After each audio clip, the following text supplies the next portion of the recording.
Welcome back to the fifth part in this series where I see if I can beat Final Fantasy VII using a class system. On the last episode we had just snowboarded our way to success and we now find ourselves here at the bottom of this wintry tundra where we pick up the added effect materia. And we've got this interesting random encounter here against Shiva's hot sister. And we want to fight this lady because she just so happens to have the circlet accessory, which is very, very handy. So I'm using a party of Yuffie, Tofu and Clod. And Yuffie is here because I knew that I wanted to steal this accessory. And after a few tries, we get it. And she tries to use her sexy powers to make Clod fall in love with her. But Clod's heart is still with Steve at the moment. And he is completely immune to it. So he returns the favor by burning her to a crisp, which is lovely. So the circlet actually gives you plus 30 magic and spirit, which is absolutely insane. But we don't last much longer and Clod actually passes out. And luckily this man finds us and brings us back to this inn. But we are not done yet as we still need to pick up the Alexander materia. So we go ahead and do that. And before we advance, I go ahead and switch around the party to have Caitlyn and Sparkle. There is an enemy skill that we want to learn, so I've got Caitlyn in. And Sparkle ;D is just very powerful at the moment, so I'm getting my use out of him as I've not used him very much prior to this because he's been kind of useless. But ever since he's gained the Comet materia, he's actually become quite a powerful character. And his materia is leveling up, which is perfect. He's a bit behind some of the other characters, so it's nice that we have this time with him now to level up some of his materia and get him to become one of the strongest characters in the game. His defenses are quite low, which is a problem as you can see, but luckily he chills in the back row and his magic stat is relatively high at this moment in time. So yeah, prepare to see the rise of Sparkle ;D because he really is an incredibly powerful character. And as you can see here, I'm manipulating this dude because he has the magic breath materia. Not materia, it's a spell. And now that he has casted it on us, he cast it on us. And we've learnt it, so that's great. It's a very powerful attack. It's basically the Kujata summon, but like as a magic spell. It just deals like high level magic damage to the enemy, which is great. We've picked up the enhanced sword, which is fairly weak in power level, but it has a lot of materia slots. And it means that we can equip the elemental and Alexander materia together on his weapon, so he can deal holy damage. And he's also protected against all other magic spells, which is great. You can see there we picked up the bad breath enemy skill from the Malbro. And then, oh no, what's that shaking? I sure hope there's no double-headed dragon about to attack us. That would be terrible. Yes, it is a double-headed dragon. And this is actually quite a difficult fight. It's one of the first fights that we go against that has a significantly higher HP pool than the previous enemies we've fought. And there just so happens to be two of them. These guys alternate between dealing fire and ice magic damage, but luckily Clod here is immune to both of them and also absorbs one of them, I can't remember which. And these guys have a pretty powerful accessory on them, which I would love to steal, hence why I have Yuffie in the party. But Yuffie's level is quite low, which means that it's quite unlikely that we'll be able to steal from them very easily. But I believe in Yuffie, you know, she's a strong gal, and I believe that she's got it in her to at least steal an item. You know, that's kind of her only use at this moment in time. And here you can see Alexander doing some massive holy damage, over 5,000 at this stage in the game. Pretty incredible, right? Groundbreaking. We also have the added cut materia attached to it, which just means that we deal a little attack afterwards, which is lovely. We go ahead and use White Wind there just to get Caitlyn's HP up. Caitlyn is the only one that can actually heal at the moment in our party. And, you know, White Wind is pretty effective, so that's good. And we also have Big Guard on everyone, so feeling like defenses aren't going to be too much of an issue. With that shell up, we're looking pretty good, you know. Caitlyn uses Toy Box, which is an attack that does a thing, which is great. We love things when they happen. And then Yuffie is still not managing to steal. You know, I'm starting to lose my patience with her ever so slightly because it's like, come on, you have one job. The only reason that you are of any use in this entire run is to steal from people, and you can't even do that. The annoying thing about having Big Guard on is that when we absorb damage, as you just saw there, it's at a reduced rate, but like, you know, it's obviously way more worth having the Big Guard on than not. Having protect, shell and haste all at once is incredible. So yeah, Big Guard is by far the most powerful spell in this entire game. And you can get it pretty early on in the game, which is incredible, right? Groundbreaking. As you can see, Goofy is still not managing to steal. And then they use like this dual fire ice attack, but Caitlyn absorbs it because she can absorb it. And then of course Goofy isn't stealing again, and it's like, right, Goofy, I swear to God, like these guys are gonna die pretty soon, so you need to hurry up and just like steal the item. It's not that hard. It's a dragon. Like, why can't you steal from a dragon? What's it gonna do to you? Surely it's just wearing the accessory on its wrist. Just take the accessory off, you know? Why is a dragon wearing an accessory anyway? I don't know, but he is, and Goofy could take it. And why does she need to equip some materia in order to steal it? Why can't any of them just run up to this dragon and steal its accessories, you know? Why do you need a specific materia that allows you to take things from others? It makes no sense. And nothing ever does make sense in these games. So you just have to just accept that, like, that's just the way it is. Luckily, we do have another form of healing here in Goofy's Limit Break. Forgot about that. It deals 50% of your max HP in healing magic to your HP. So that's great. Toy Box comes out again. This time the Toy Box is a house. Before it was a chicken. This time it's a house. We used a house and we squashed him.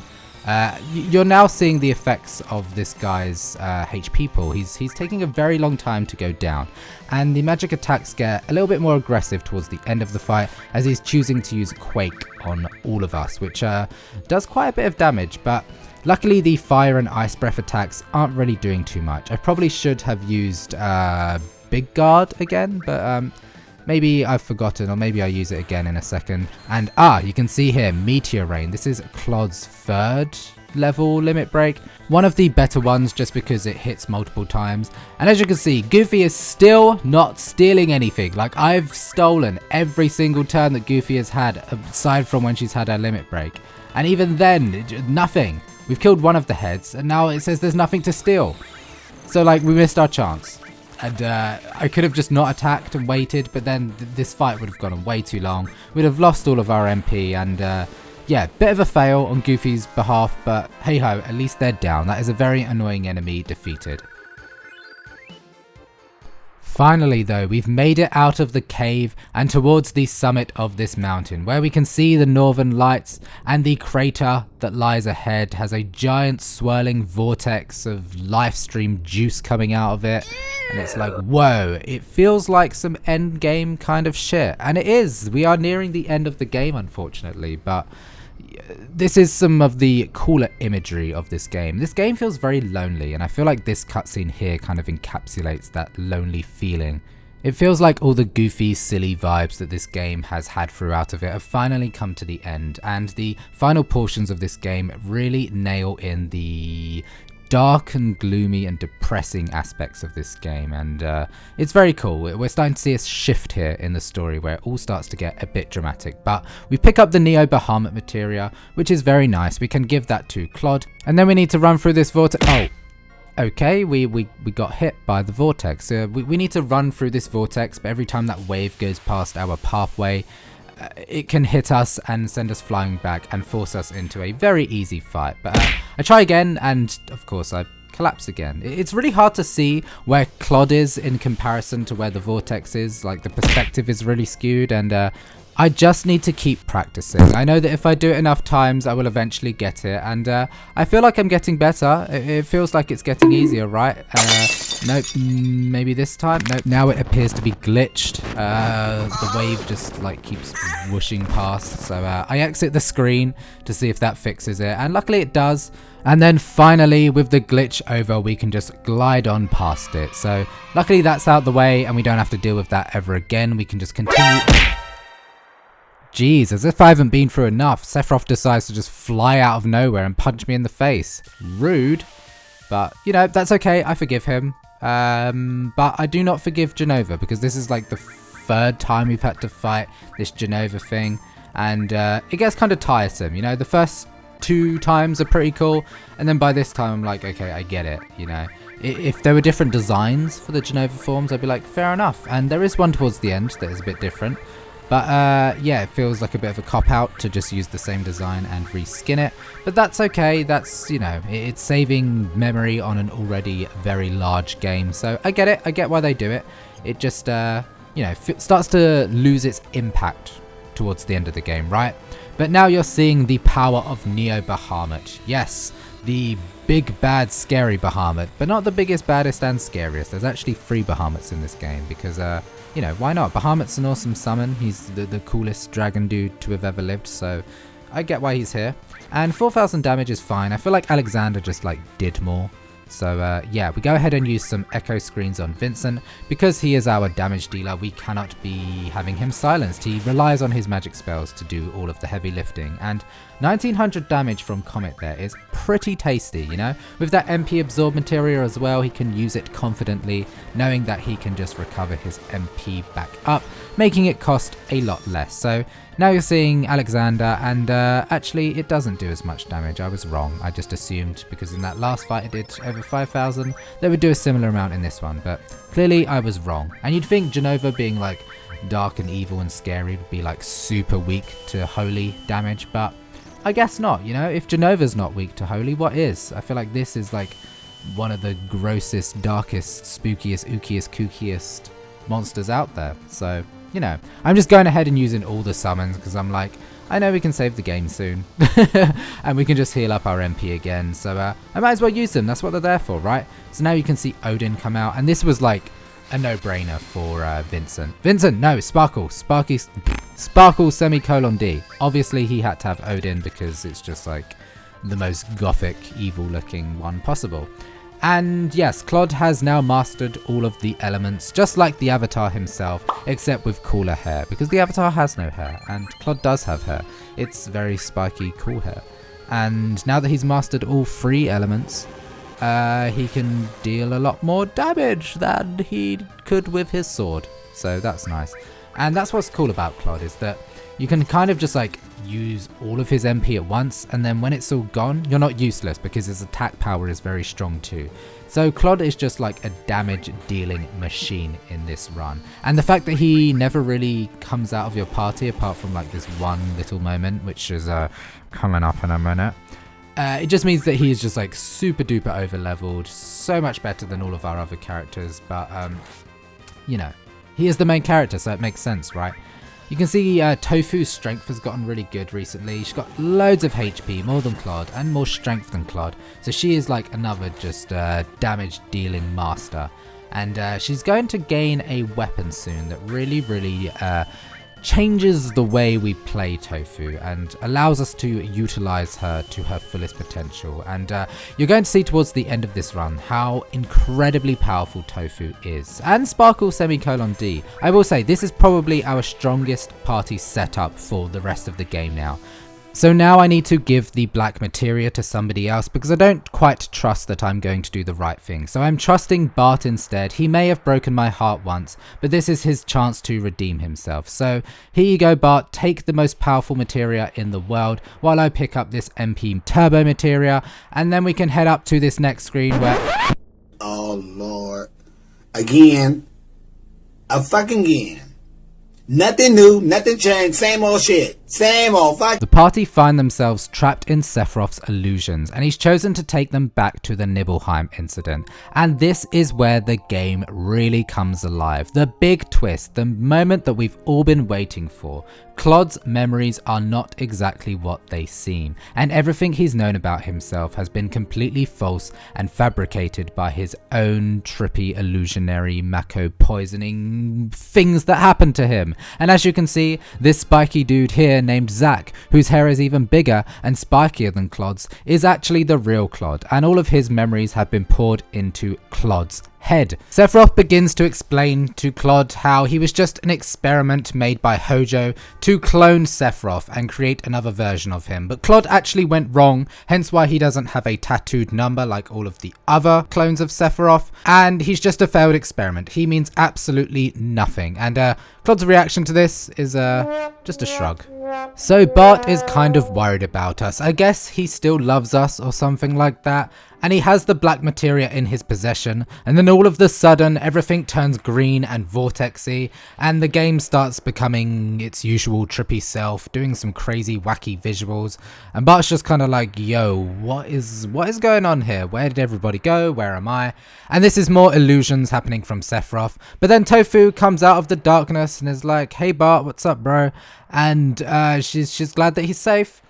Tofu informs us that Clod and the others are all in danger, and we need Bart's big, strong, muscly arms to come and save us. So Bart, being the hero that he is, decides to go and help everyone, and runs over to save the day. But then, the big reveal. Pause for the big reveal. I'm a man. So, upon arrival, Bart's like, hey, what's up? I'm here to save the day. I've finally arrived.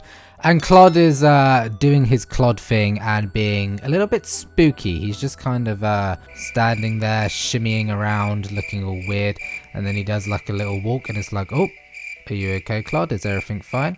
And then he just kind of sits and stares at us. Everybody's silent while this is happening, of course. And then he sort of shimmies a little bit closer. Hello? Is somebody supposed to be talking? Oh. Hello? Hello? Thanks, Bart. Where's the black materia? It's safe. I have it. I'll take it from here. Give it to me. The black materia. Despite giving very clear instructions earlier to not give the black materia to absolutely anyone, especially Clod, who has a history of giving the black materia to the wrong people, Bart's like, yeah, you know what? The pressure's kind of getting to me. Just take the black materia. And like, come on, Bart. You know, come on, man. But hey ho, the black materia is now in Clod's possessions, which basically means it's now in Sephiroth's possessions. And the world is probably going to end soon. So good job, Bart. You can pat yourself on the back for that. You really, really helped us there. Well done. So now Clod is hanging out upside down like the girl from The Ring or something, being all creepy, and he's starting to piece together his story, and he's realised that the entire game he hasn't been going after Sephiroth, but Sephiroth has actually been summoning him. Yes, this is what the reunion has been all about, gathering all the pieces of Sephiroth, his memories, all of the clones that have failed, and bringing them together to bring the black materia to him, bring him back to life, and destroy the world. The Sephiroth we've been fighting the entire time is not the real Sephiroth. It's just another clone. It's a piece of Genova. It's an illusion that has been created to lure Clod in to the real Sephiroth and give him the materia and destroy the world. So yeah, that's the story in a nutshell, really. And then all of a sudden he comes out of his little egg. Why Sephiroth has been hanging out in this egg for all this time? I don't know. Maybe he's a chicken. Maybe he's a chicken, and Sephiroth has no nipples here, as you can see, so that's pretty cool. And now Clod is floating. I don't know how being a Sephiroth clone gives you the power to float, but you know, that's fine, that's okay. Oh, now he's floating towards us. Now he's floating up again. This game is very weird. Like the amount they play with character models it's quite insane, the amount they managed to do with such little hardware. But here's this really cool FMV now. He is giving the black materia away to the nippleless Sephiroth, and then all of a sudden we see it charging up. The egg is about to crack. The power of black materia is surging. And then what's that eye in the background? Didn't notice that before. Maybe that's going to come into play. But the egg has finally dropped. It's cracked on the floor. All of the life stream juices is starting to flow inside and explode. Basically, black materia is now being triggered. You know, the meteor is about to be summoned, and this has also awoken a giant beast that has been laying dormant in this cave the entire time. So as if they didn't have big problems with a giant comet about to destroy the planet, there's also a giant beast that's also trying to destroy the planet, and this is like a protector of the earth or something, and I think he's mad because you know, the world is ending and dying, so he's like, rah, silly humans, I have to kill you all. And there's a few of these, and they come up right at the end, and it's just so that we can have some really cool Godzilla-like boss battles at the end of the game, I suppose. And I'm here for it. Tofu is not here for it though. Her boobs her boobs be jiggling.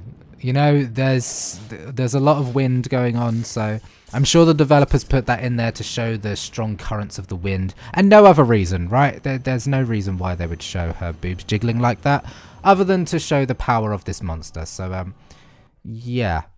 So after the big twist, many players are left wondering why Tofu lied. If Tofu knew the entire time that everything Clod was saying about the Nibelheim incident was untrue, then why did she not say anything? And the game is basically explaining that the moment she met Clod in Midgar, she had known him as a child and realised that he seemed kind of vulnerable and everything he was saying was slightly untrue, but she also felt kind of bad for him and seemed to realise how much he believed what he was saying. So although she noticed that Clod may not be telling the truth, she didn't really have the heart to tell him it wasn't true. And there was also a fear of the repercussions of what would happen if he found out that what he was saying wasn't true. So she kind of just let it slide, I guess. It's a bit silly. It kind of ruins Tofu as a character because you think she could have saved a lot of time by just being honest, and this whole big reveal thing could have happened sooner and at a point in the story that isn't as pivotal as when it does happen. But I do understand her reasoning, and I think she's just a very caring character, and she just wants Clod to be happy. And if telling him the truth was going to confuse him and make him unhappy, then she wasn't going to do it. So I don't think it ruins Tofu's character. I think I understand her actions. I understand why she does what she does. And you know what? I think Tofu is the gal for me. You know, Bart has proven many a time that he's just not trustworthy. You know, Steve did have my heart at one point, but, you know, Steve's no longer with us. And seeing how much Tofu cares about me and how much she's lied for me makes me think that she could be the one, you know? Tofu reawakens in an unknown area, and it just so happens that she's been taken to Junon by Shinra. And looking out the window here, we can see that Comet is on its way to destroy the world. And Clod is nowhere to be seen. He's gone missing. So, oh, and not to mention, there's also the giant monster that is threatening to destroy the world as well. So a lot is going wrong right now. This is like the peak drama of the game, you know, things are going terribly. Absolutely nothing is in our party's favour. We're missing our leader, and Sephiroth is still out there and awake and alive, and then there's Shinra, who still hate us and have actually arrested us at the moment, so we need to try and escape. So we have a party of Bart, Caitlin and Yuffie, and you're forced into this party setup because Clod is missing and Tofu has been locked in a chamber. And it's quite cool to use these characters because we've never used all three of these together. And as you can see, Caitlin is super powerful with that shrine spell, but that is not enough to kill these enemies. You know, they've really gone up a bit in power level, and that's really great to see. So yeah, Caitlin is definitely our best damage dealer. You know, she just has the most things that she can do. Her enemy skills have really grown throughout this series, and I'm glad that we get to use her again. I should utilize Caitlin more.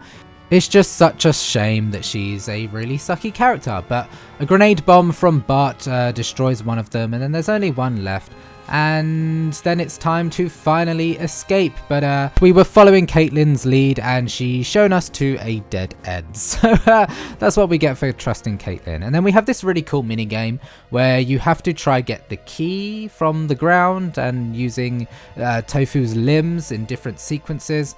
And it's pretty cool. It forces you to sort of like play around. You can't just press random buttons. You have to try and press combinations of buttons to move her legs up her body to her arms and her mouth, blah, blah, blah. And we need to turn the gas off because she is about to die. So, you know, Tofu's escaped all by herself. No thanks to the rest of the party that just decided to run away. But that's okay. We then get to see Junon fire the cannon directly in the Ultima weapon's face, which is pretty badass actually. These cutscenes that follow are quite sickening, if I do say so myself.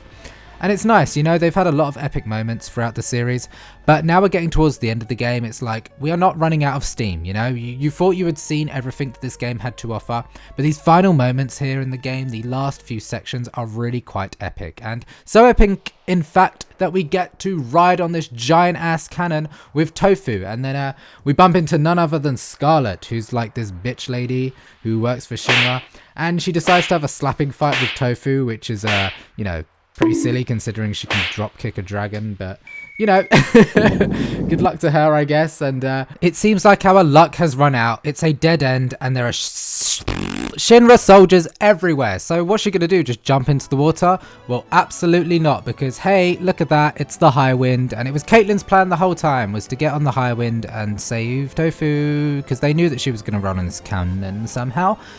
Anyway, Bart tosses out a rope and Tofu decides to jump up and pull a very silly face as she falls to her doom, but she catches the rope and doesn't fall to her death, and is instead swung around by this rope wildly as you know, the wind would be blowing her all over the place, and she'd need a lot of arm strength to hold on for that long, and that would be absolutely terrifying. And instead of dropping to the ground to sort of like allow her time to breathe, they just like fly even higher as if it wasn't scary enough for her. You okay? My cheeks hurt a bit. Alright Tofu, too much information, we don't need to know about your cheeks, but it's time to do some item hunting, so we pick up an elemental materia, as well as the full cure materia. That will definitely come in handy for Steve. I cannot wait to give her that materia. But then we head on over to Medeal, where we have this baby chocobo, and we tickle behind his ears to collect the contain materia, which is the last spell we can give Clod. And speaking of Clod, Tofu has decided to run into the hospital, and here he is! It's your boy, Clod's okay. Well, okay is a word. He's alive, that's for sure, but he's definitely not stable, let's just say that. He actually fell into a big pool of Mako, which has poisoned his brain even more than it had been before, because he was already poisoned by Mako when he became a Sephiroth clone. So now he's like mega brain dead. He has essentially become a vegetable. And Tofu, why am I saying Tofu?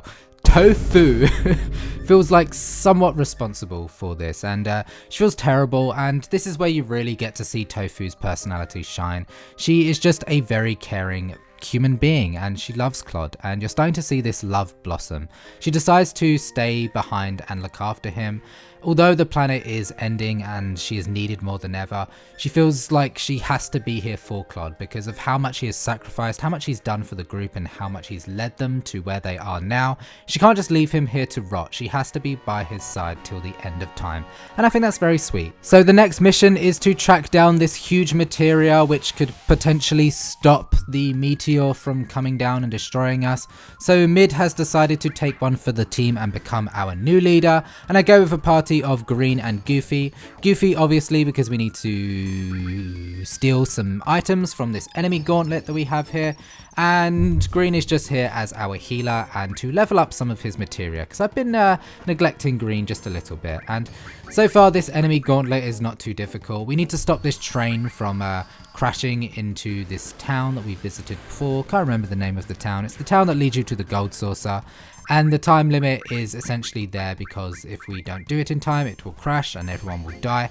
So it's essential that we do it in time. And I use Kujata here, which is one of one of Green's final summons. And you can see it's mega powerful. 9999 damage is nuts. That's like max damage. I'm pretty sure that's the first time that's happened. I don't know why Kujata is that good. He's never usually that impressive whenever I've played this game, but I guess this guy must have just been weak to all of the elements. It's a difficult summon to use because if the enemy is weak to just one, or absorbs just one of the magical elements, as fire, ice, lightning, then he will heal because it deals all of that damage. But yeah, we stole the warrior bangle from this guy. That was what we wanted to do.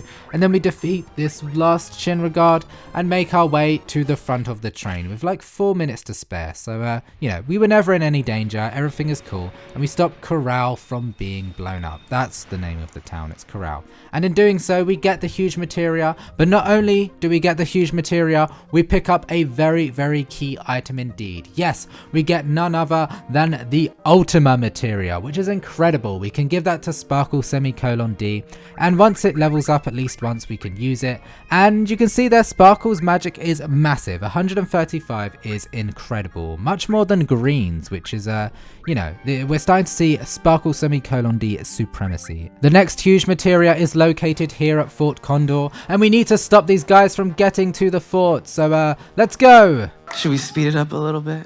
We're gonna stop them. Any minute now. I'm gonna place a unit down and we're gonna win. Okay, they got through. It's much better to do that because you get to fight this guy, and it just gets you some more experience and saves you spending any gil. So this guy's super easy. It's classed as a boss battle, I suppose, but it goes down in just like 2 hits thanks to thanks to Green and his Stardust Ray. You can see that Comet restored Sparkle D's MP all the way to full. So Comet was basically free, which is absolutely nuts. Like, you know, we can just use spells for free. I don't know the statistics with MP Absorb. I don't know why sometimes it restores a lot and sometimes it doesn't. But we pick up the Phoenix materia, which we can give to Tofu when she's back in the party. And we also collect the huge materia. So time to check on Tofu now. And things are not going too well. This giant beast is still floating around, being a menace and, you know, looking kind of goofy, just sort of like bobbing around the sky. But it's time to fight him. Come on then, you $&, $up, percentage, $, ! Says Mid. And Mr. Giant Dragon Dude seems to respond to this and clips through us and decides to attack us. So this beast has been terrorizing the entire world, so it's time to put a stop to it. And he looked a lot bigger when he was flying around the sky, and now that we're in battle with him, he's actually kind of tiny, you know? I say tiny, he's probably about, I don't know, 10 foot tall. But in the FMVs, he was like taller than Junon, so how he's gotten this small all of a sudden, I don't know. But this is one of those fights you can't actually win, you just have to fight him until he eventually runs away. So the tactic here is to just heal up and deal damage whenever we can. Luckily, Sparkle D has learned Ultima now, and you can see the devastating effects of that spell. Almost 6,000 damage, and when we attach the MP Absorb to it, it means that we barely lose any MP, and this is now what has skyrocketed Sparkle D into the stratosphere of power level, and he's mega strong, and even Mid's boost jump, overdrive, limit break can't deal as much damage as just an Ultima spell, so it's really handy. It's like having a limit break every single turn. His survivability isn't great, as you can see his HP is very low, but luckily that is what Green is here for, to heal us back up again. And we do actually get Sparkle's limit break, which is much worse than just using Ultima, to be honest, but hey ho, I wanted to use it just to show it off. And this is like his emo Frankenstein muscly monster dude, and he does like a slam dunk attack on it, which is, you know, a thing, it's fine. I decided to use Bloodfang here, not quite sure why. I didn't need to recover the MP, but, you know, I use it anyway. And then that's just it. The fight is over. We're really powerful at the moment. Nothing can really stop us. We've done a spectacular job. And the world is still falling to pieces here, as you can see, and the town of Midil is now crumbling into the Mako that lies underneath it, and Tofu needs to get Clod out of there because they don't want to die, right? But she cannot get out in time, and the two of them fall into the Mako, which is probably going to kill them. But I mean, Clod has been poisoned by Mako so many times at this rate, like he clearly just can't die. And here we are inside of Clod's conscious. Yes, instead of just dying or being poisoned, we get put into Clod's head, and we're starting to piece together now who Clod really is, the truth behind who he is. And this is a breakthrough moment where Tofu gets to guide through all of the missing parts of Clod's memories and piece it back together again so that he can become whole again. And I will say the transitions in this game are absolutely amazing. Like, look at this one, for example. This is on the PS1, bearing in mind the fact that it manages to like zoom in to her house in like full motion video and then just like seamlessly transition back into the in-game graphics like that. Hats off to the developers. That is like remarkable. So now we get to fill in the final puzzle piece of the Nibelheim incident, and Clod can't seem to realize why he remembers the heat from the burning buildings of his village if he was never there in the first place. If all of his memories are Zack's, why does he remember it so clearly? And although Zack was the hero, Zack was the first class soldier, Clod was actually there. He did see all the events that took place, hence why he remembers it. It was just that he was a Shinra soldier and not the first class soldier he thought he was. So Clod was there. Clod did come for Tofu, and Clod was the one who ultimately stabbed Sephiroth in the stomach, kind of like what he did to our friend Steve. But of course this wasn't enough to kill Sephiroth, but you wouldn't have expected just a lowlife like Clod, a nobody, just your everyday average soldier, to have done that. So although Clod felt like a bit of a failure returning to his village without becoming a soldier, he wasn't completely useless. He wasn't as big of a failure as Sephiroth made him feel when they were in that crater earlier. He was ultimately the one who saved Tofu. He was ultimately the one who put a stop to Sephiroth for all of these years.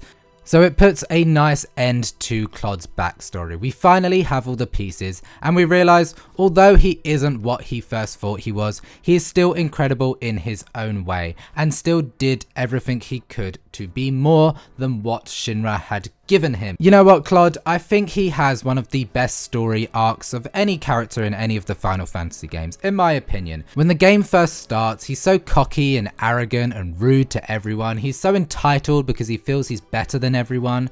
And as the game starts to progress, you start to see him crumble and crack a bit. And then you come to this big conclusion that actually, Clod, you are nobody. You are not this big person that you thought you were, and you're actually really messed up. And more than just being messed up, you're just a failed experiment. You are just a clone of somebody else that went wrong. But that doesn't stop him. He feels in his heart that he is better than everybody gives him credit for, and he proves everybody wrong through this journey, and he is now more determined than ever to prove himself and destroy Sephiroth. And I don't know, I love Clod's character arc, I love Clod's character in general, I love the amount of development we get from him, the ups, the downs, the lefts, the rights. We get it all with Clod. He's so relatable but also admirable. Like, he gets humbled real quick, and like you can see a lot of yourself in him and the fact that he's just like a boy who wanted to be something and then he became that something but then realized he wasn't that something. And I don't know, there's a lot of layers to him is what I'm trying to say. I feel like I could go on forever repeating myself with this, so I'm going to leave it there. Basically, in the end, Sephiroth is about to leave with Genova's head and then he stabs Clod in the stomach. But this doesn't kill him like it does to Steve. Maybe because he didn't fall from the sky. I don't know. But he manages to like lift Clod in the air and then Clod's like, no, you know what? You went after my girlfriend. And I've only now just realized that she should be my girlfriend. So I'm going to lift you up in the air. How about that? Take that. And then launch you into the Mako that is lying underneath this reactor, and you're going to die in there, but not die, because eventually I'm going to come back and bring you back to life, and then you're going to try and destroy the world again. That's the plot of Final Fantasy right there, and it's really, really cool. So Clod has now discovered all of this. He knows who he is, and somehow him and Tofu get washed up on this side of this beach type area, all the rubble and the ruins of Midil.